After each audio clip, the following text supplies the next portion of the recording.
안녕하세요. 임강가의 인체여행입니다. 오늘은 활성산소와 항산화 효소, 그 다음 항산화 물질에 대해서 설명을 드리려고 합니다. 그럼 여기에서 활성산소가 불안한 상태가 되는 이유에 대해서 설명을 드리려고 합니다. 여기에 보시면 수소를 여기에 H고 원자핵 속에 얘는 양자만 있어요. 전자가 중성자가 없어요. 그래서 전자 하나에 이거 하나라 원소 중에서 가장 작은 거라고 그랬죠. 번호가 1번이에요. 그래서 근데 산소는 바로 8개의 전자와 양자도 8개, 중성자 8개 그러거든요. 근데 여기를 보시면 전자들은 저 원소의 그 전자 궤도에는 첫째 궤도에는 전자 2개가 안정이고 둘째 궤도에는 전자 8개가 안정이라고 그랬어요. 근데 여기는 하나만 있으니까 하나가 모자라죠.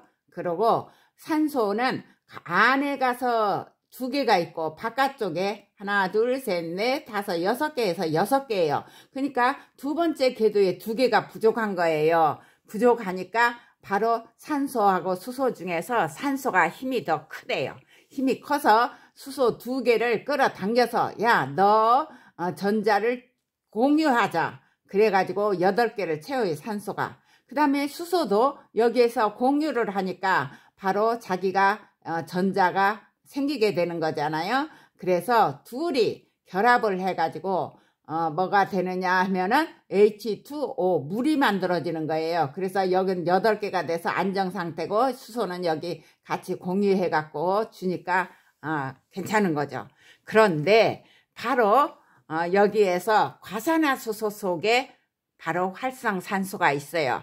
근데 그 활성산소는 바로 그 언제 생기느냐 하면 과격한 운동이나 스트레스가 쌓일 때, 과격한 운동, 스트레스가 쌓일 때, 그 다음에 과음, 과식, 그 다음에 자외선을 너무 쬐어도 많이 발생한다고 그래요.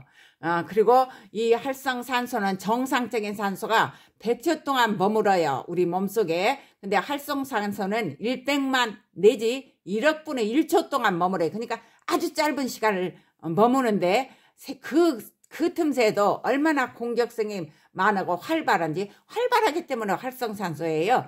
세균도 죽이고 DNA를 공격해요. 파괴하고 세포막의 인지제를 공격해 가산화 지질로 만들어 세포도 죽이고 신호체계를 무너뜨려버리고 여기저기 막 공격하니까요. 적혈구도 파괴하고 그런 짓을 하거든요. 우리 몸속에서. 그래서 처음에는 활성산소가 있을 때 사람들이 그랬대요. 그 처음에 활성산소를 알아냈을 때 이건 참 좋은 거구나. 세균을 막 죽이는구나. 그런데 그게 많이 쌓였을 때 큰 변화가 일어나는 걸 보고 그때부터 이제 더 연구가 시작된 거죠.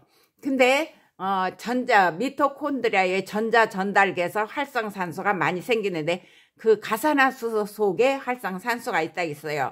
그래서 전자 전달계에서 바로 그 H2O로 되어야 되는데 우리가 이런 여러 가지 운동에 의해서 과격한 운동을 하면은 산소가 2개가 수소 2개하고 결합을 하거든요. 산소 2개가 수소 2개하고 결합을 해버리니까 과산화수소예요. 산소가 하나 더 과하게 많다 해서 H2O2가 돼요.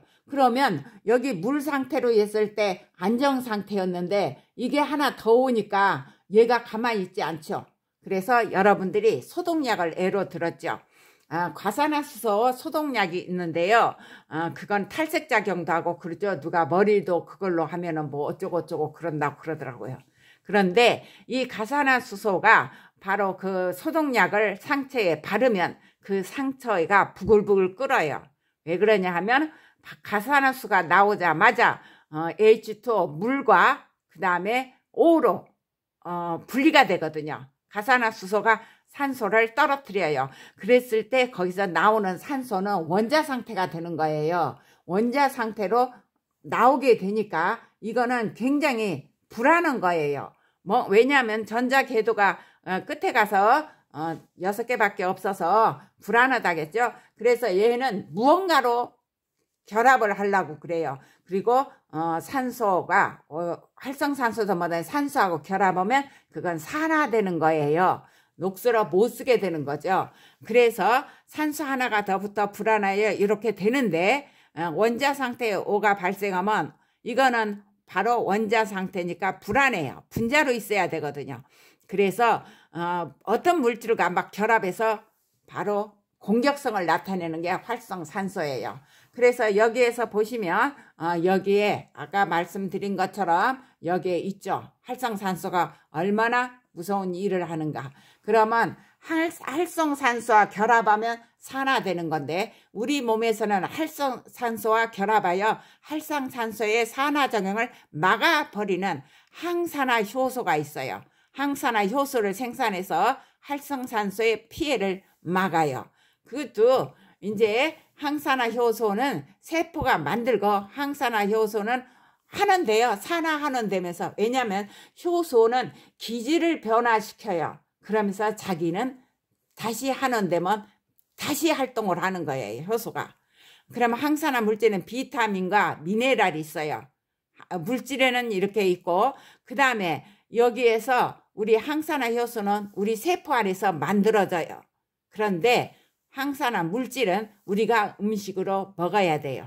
그래서 여기에 비타민 A, 베타카로틴, 이 베타카로틴 1분자는 바로 간에서 분해돼 갖고 2분자의 비타민 A로 되는 거예요. 그런데 이 비타민 A나 이것은 너무 많이 우리가 먹었을 때는 피부가 비늘처럼 되기도 하고 막 간도 안 좋아지고 여러 가지 부작용이 많아요. 과잉을 했을 때, 너무 많이 먹었을 때. 근데 그럴 때 비타민 A를 딱 끊어버리면 그런 거는 하나도 없어지고 언제 그랬냐고 괜찮아져요. 그리고 비타민 A라든가 E라든가 이런 거는 바로 베타카로틴은 지용성이에요. 그래서 너무 많이 섭취하면 안 돼요.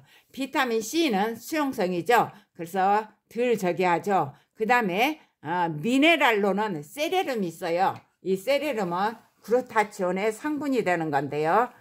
그러면 여기에서 이제 더 자세히 항산화 효소가 어떤 것들이 있는가 한번 봐요. 그러면 항산화 우리 몸에서 만드는 거라고 했죠. 항산화는 산화시키는 효소예요. 활성산소를 산화시켜버려요. 그걸 산화시키는 것을 먼저 가서 자기가 결합해버려요. 활성산소하고. 그래갖고 작용을 못하게 해요.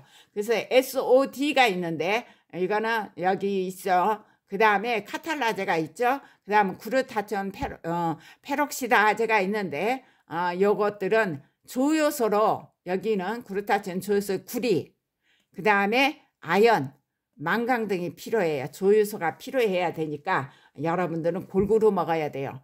그러면 1969년에 맥코드라는 사람이 이거를 알아냈어요. 근데 그때 알아냈어도 하나도 인기를 못 끌었어요. 근데 훗날 과산화 지질이 많이 생기고 하니까 왜 그런가 하고 하다가 그때서 관심을 갖게 됐죠. SOD에 대해서. 그 다음에 카탈라제가 있는데 간에서 생산돼요. 혈액 속에 있죠. 이거 활성산소는 고에너지 공장 미토코리아에서 생산돼요. 왜냐하면 가산화수소가 거기서 잘못 결합해 갖고 산소와 수소가 잘못 결합해서 나오니까요. 그래서 여기 가산화수소에 들어있는데 카탈라제는 바로 2분자의 가산화수소에 작용해요. 그러니까 한 분자가 아니라 2분자에 같이 작용해 버려 갖고 물과 산소 여기는 분자죠. O2로 만들어서 활성산소가 생기지 않게 하죠. 그러면 글루타치온은 페록시다제는 지방의 가산화 지질에서 생기는 활성산소로부터 세포와 세포막을 보호해요. 그 다음에 미네랄 셀레늄이 글루타치온을 만드는데 필요해요. 여기에서 셀레늄이 필요한 거죠. 그 다음에 여기 항산화효소는 우리 몸에서 생기는 활성산소를 제거하기 위해 우리 몸에서 만드는 효소이고 항산화 물질은 우리가 음식으로 섭취를 해야 되는 거예요.